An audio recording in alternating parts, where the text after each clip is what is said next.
O Sindicato na TV volta a falar de trabalho análogo à escravidão. Hoje vamos destacar a atuação da CNA sobre o tema e como funciona a Comissão Nacional para a Erradicação do Trabalho Escravo, a CONATRAI. E quem sempre nos ajuda nesse assunto é o assessor jurídico da CNA, Frederico Melo, que está aqui com a gente. Muito bom dia. Bom dia, Marcelo. Obrigado por fornecer esse espaço para que a gente possa dialogar com os nossos representados. Com certeza. Agora, quais as ações da CNA sobre esse tema? Bom, a CNA trabalha esse tema sobre vários aspectos. O primeiro a gente pode falar que é uma questão interna mesmo, de estudo, em que nós buscamos o maior número de dados para poder estar confeccionando estudos para identificarmos o comportamento do trabalho escravo no setor rural. Tá? Por exemplo, esse ano foi possível notar que na área da agricultura havia uma correlação muito grande entre a cultura e a localidade. A título exemplificativo, o estado de Minas Gerais foi encontrado somente exploração do trabalho escravo na cultura do café. E a cultura do café não foi encontrada em nenhum outro estado que não fosse Minas Gerais. Os únicos estados que fugiram a essa regra foi o estado de Santa Catarina e do Paraná, que foi encontrado mais de uma cultura, mas também foram duas.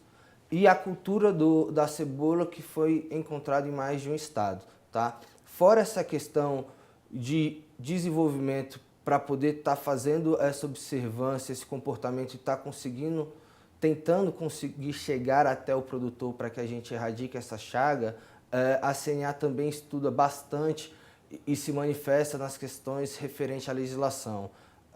Aqui, principalmente sobre os conceitos de condição degradante e jornada exaustiva, que entendemos que é, de fato, subjetivo, em que tanto o nosso produtor quanto o trabalhador fica à mercê da pessoa em quem vai fazer a aplicação dessa legislação, seja um fiscal do trabalho, um magistrado ou mesmo um membro do Ministério Público do Trabalho ou federal na hora de estar fazendo análise dessas questões. Então, buscamos estar modificando o artigo 149, tem também a questão que se está fazendo a lei para poder subsidiar o artigo 243 da Constituição Federal. Então, a gente busca que nessa nova legislação que vai falar sobre a ilicitude civil da expropriação da propriedade dos bens lá encontrados, que não haja essa terminologia condições degradantes e jornada exaustiva. Fora isso, a CNA também participa em fóruns no Executivo Internacional. E aqui, no caso, eu estou falando das convenções do OIT, onde a CNA vai anualmente em Genebra discutir essas normas internacionais de trabalho. E também dentro do Executivo, aqui eu estou falando da CONATRAI. A CNA está lá dentro para poder discutir a matéria. E o que é, então, exatamente a Comissão Nacional para a Erradicação do Trabalho Escravo, CONATRAI? Bom, a CONATRAI ela é um órgão do Executivo, tá, ligado à pasta de Direitos Humanos, em que tem como função fazer o monitoramento do trabalho de erradicação ao trabalho escravo, verificar as questões correlatas dentro do Congresso acerca da temática e também fazer análise e fomentar estudo acerca do tema. Agora, além da CNA, há outras entidades patronais na CONATRAI? Essa é uma pergunta muito interessante, Marcelo. A CONATRAI, o único membro efetivo dentro dela, patronal, é a CNA. Também temos a Confederação Nacional da Indústria, mas ela está lá como observadora. A única entidade patronal que tem assento e voto na CONATRAI é a CNA. Agora, então, não é respeitado o tripartismo paritário na CONATRAI? Qual é a consequência de não existir a paridade? Explica um pouco para a gente essa convenção. Olha, Marcelo, essa é uma situação até intrigante do ponto de vista de análise de legislação. E por que isso? O conceito de condição análoga de escrava, ele tem como principal marco a Convenção 29 da OIT, que foi ratificada pelo Brasil. E também temos outra convenção da OIT, ratificada pelo Brasil, que é a 144, que fala justamente sobre a questão do tripartismo paritário. O que seria essa expressão, tripartismo paritário? É justamente a discussão junto ao governo ocorrer de forma tripartite, ou seja, com trabalhadores, empregadores e governo. Isso ocorre dentro da CONATRAI. Mas tem a questão da paridade. E o que seria essa paridade? É justamente poder ter igual voz ou o mesmo número de assentos dentro da instituição. Isso não acontece. Só a CNA tem direito à voz dentro da CONATRAI e é, por si só, uma voz vencida, é uma voz que não consegue ter a força necessária para se ter um diálogo democrático de verdade e buscar consensos para melhoras do país. Ali, na verdade, nós temos praticamente a voz do trabalhador e do governo, sendo empregador órfão, tendo como apenas a CNA como representante. É muito pouco. Agora, a CNA que está acompanhando de perto essa questão, né? Essas expressões de se colocar jornada exaustiva, por exemplo, no trabalho, isso pode causar uma insegurança jurídica, se isso realmente se fortalecer, sem dizer o que é exatamente essa expressão? Olha, talvez essa seja a briga mais hercúlea e difícil que a CNA trava acerca da temática. E por que eu digo isso? Muito se tenta, por parte de quem entende que esse conceito é importante ou precisa desse conceito, diz que a CNA tenta reduzir o trabalho em condição análoga de escravo e tentar fazer a supressão. Aqui é importante ressaltar que não é uma voz isolada.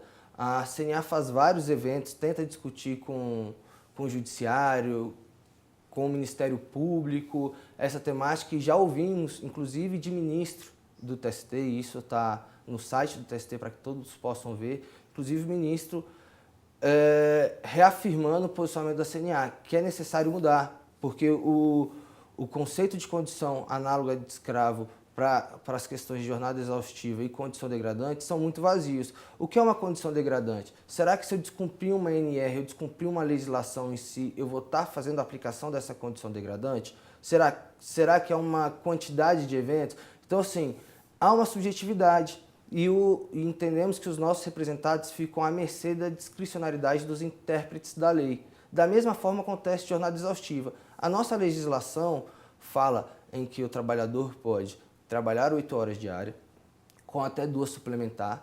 Em alguns casos, como dos motoristas profissionais, podendo ser essa hora suplementar de até 4 horas, referente à jornada extenuante, se houver a concordância do sindicato.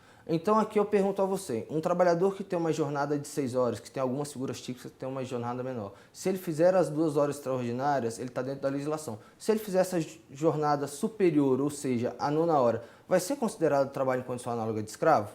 Porque vai estar descumprindo todos os regulamentos legais. Mas observe que, para o mesmo momento que a gente pode ter um trabalho em condição análoga de escrava para um trabalhador que labora 9, 10 horas, a gente vai ter para a massa comum ele podendo fazer isso em 10 horas e em casos excepcionais em até 12 horas. Então, assim, a briga da CNA são duas nesse caso, na questão desses conceitos. Ou que, no primeiro plano, a gente retire e faça uma conceituação próxima ao que os demais países utilizam. A gente tem uma nomenclatura uníssona nesse ponto, tá?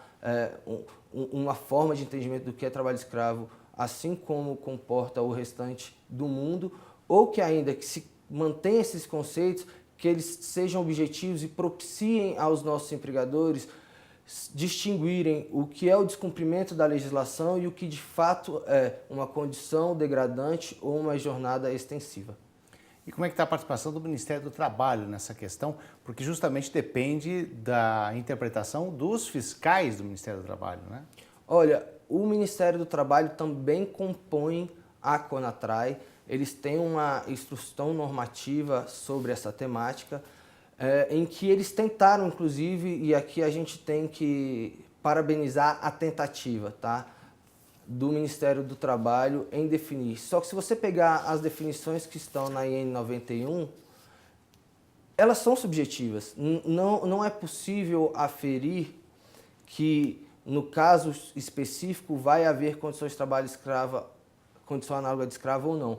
E isso se evidencia quando a gente pega os números. Por exemplo, os casos em que a penalidade administrativa tem um percentual muito baixo na condenação penal. Mas espera aí, se o conceito é o mesmo, tanto na esfera administrativa quanto na esfera penal, pressupõe que a condenação ela deveria também ocorrer de igual maneira na esfera administrativa e na esfera penal. Então, deveriam se ter percentuais muito próximos das condenações. E o que a gente vê é uma disparidade superior a 90%, o que corrobora com o pensamento da CNA em afirmar que esses dois conceitos são subjetivos.